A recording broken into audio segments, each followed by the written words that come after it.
The first thing everyone noticed was the way the room went quiet when she rolled in, as if her wealth demanded silence before her wheelchair ever did.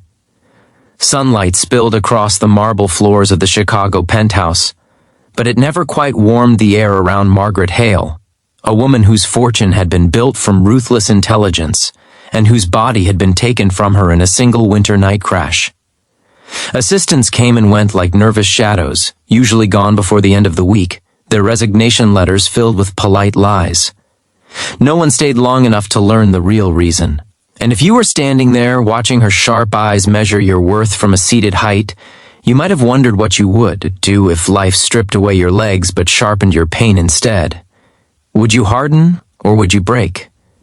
Margaret had once been unstoppable, the kind of woman who commanded boardrooms without raising her voice.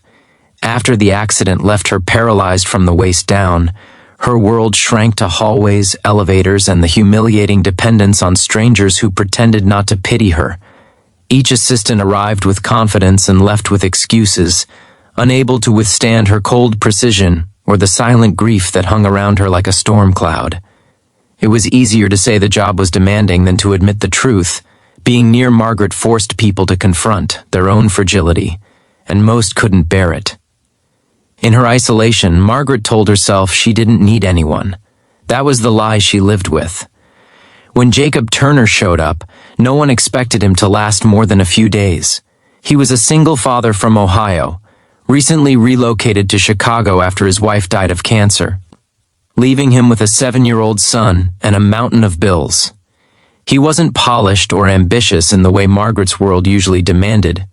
He needed stability, health insurance, and enough money to keep his son in a decent school.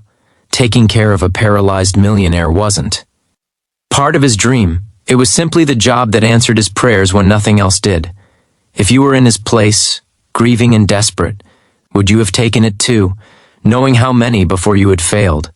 From the beginning, Jacob felt the weight of Margaret's bitterness, but he recognized something beneath it that others had avoided. He had watched his wife fade slowly, her body betraying her while her mind stayed painfully aware of every loss. He had learned how suffering could twist love into anger and silence into cruelty. Where others saw Margaret as impossible, Jacob saw a woman trapped inside a life she never chose. He did his work carefully, respectfully, never rushing, never overstepping, but never retreating either. Each day was exhausting in ways that had nothing to do with physical labor. The real strain came from absorbing Margaret's emotional walls without letting them turn him cold. Weeks passed, then months, and something unfamiliar settled into the penthouse. Consistency. Jacob showed up every morning, steady and uncomplaining, even when Margaret tested him with impossible demands or icy indifference. He spoke of his son Noah, not to gain sympathy, but because it was impossible to hide how central that child was to his existence. Margaret listened without comment, but the stories lingered with her long after Jacob left for the day. They reminded her of the life she once planned but never had time to build. Slowly, painfully, she began to feel something she had avoided since the accident: connection. Margaret's struggle wasn't just physical. At night, alone in her vast bedroom, she battled memories of who she used to be, waking from dreams where she ran freely only to face the crushing reality of stillness.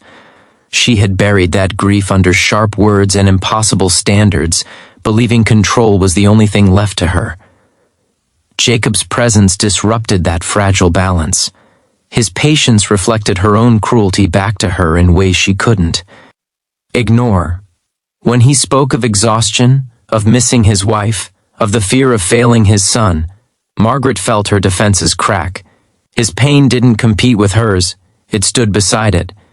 The change between them was subtle, the kind that could only happen when no one was trying to force it. Margaret began asking about Noah, then about Jacob's life before loss reshaped it. She noticed how he never treated her as fragile, only as human. On difficult days, when her body felt like a prison, Jacob's calm steadiness grounded her. In caring for someone who could not walk, Jacob found himself healing parts of his own grief, learning that love didn't end with death, it transformed. And Margaret, who had lost faith in kindness, started to believe that perhaps not everyone stayed only for money. The moment that altered everything came quietly, without drama. Margaret learned that Jacob had been sleeping in his car for weeks to save money, sending every spare dollar back to Ohio so his son could finish the school year without disruption. The realization shook her more than any harsh truth she had faced since the accident. Here was a man who gave everything he had to others, while she had spent years pushing people away out of fear. The guilt and gratitude collided inside her, forcing her to confront the emptiness wealth could never fill. Margaret made changes then, not just in Jacob's life but in her own. She arranged for Jacob and Noah to move into a nearby apartment, covered tuition, and ensured stability without ever framing it as charity. In doing so, she reclaimed a piece of her humanity. Watching Jacob reunite with his son in the evenings brought her a quiet joy she hadn't known she was missing. Through them, she discovered that purpose could exist beyond ambition, that love could survive even the deepest wounds.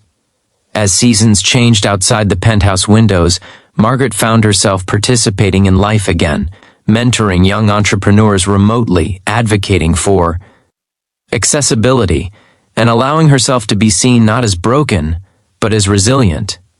Jacob stayed, not because he owed her, but because their lives had intertwined in ways neither could undo. They became mirrors for each other's healing, proof that compassion could grow in the most unlikely soil. Just before this story ends, take a moment to reflect and share in the comments what part of this journey moved you the most, or reminded you of your own struggles. In the end, no assistant ever lasted a week working for the Paralyzed Millionaire, until a single dad showed up and reminded her that even when life takes your strength, it can still return your heart. If this story touched something deep inside you, gently ask yourself how kindness might change someone's life today. And if it truly resonated with you, please like, comment, share, and subscribe so more hearts can find stories like this.